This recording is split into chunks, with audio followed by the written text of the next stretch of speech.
మెదక్లో సర్వశిక్ష అభియాన్ ఉద్యోగుల నిరసనకు మాజీ మంత్రి హరీష్ రావు మద్దతు తెలిపారు. రేవంత్ రెడ్డికి అల్లు అర్జున్ సమస్య ముఖ్యమైంది, కానీ ప్రజల సమస్యలు ముఖ్యం కావా అని ప్రశ్నించారు. 20,000 సర్వశిక్ష అభియాన్ ఉద్యోగులు రోడ్డు మీద పడితే ఎందుకు పట్టించుకోవు అని ఆయన మండిపడ్డారు. అన్ని వర్గాల ప్రజలను రేవంత్ రెడ్డి అలాగే మంత్రులు మోసం చేశారని ఆరోపించారు.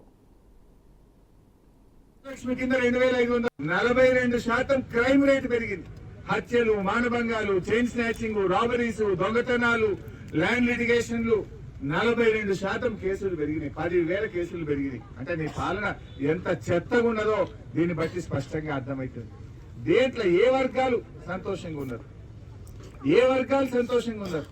ఆ మహిళలకు నువ్వు మహాలక్ష్మి కింద 2,500 అన్నావు, ఇచ్చిండా చెల్లె? ఒక్కరికి ఇచ్చింది లేదు.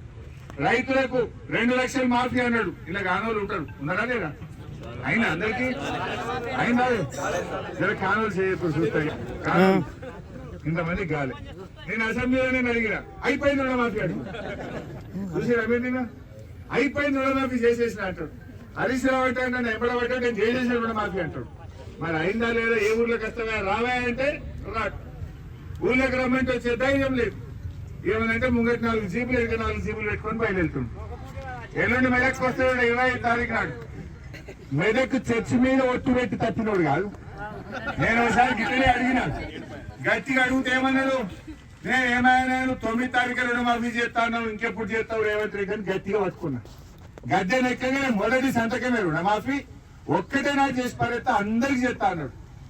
ఏమైనా 9 తారీఖు పోయి ఆయన 5-6 నెలలు గడిచిపోయి ఇంకెప్పుడు చేస్తావు రేవంత్ రెడ్డి అని గట్టిగా పట్టుకున్నా.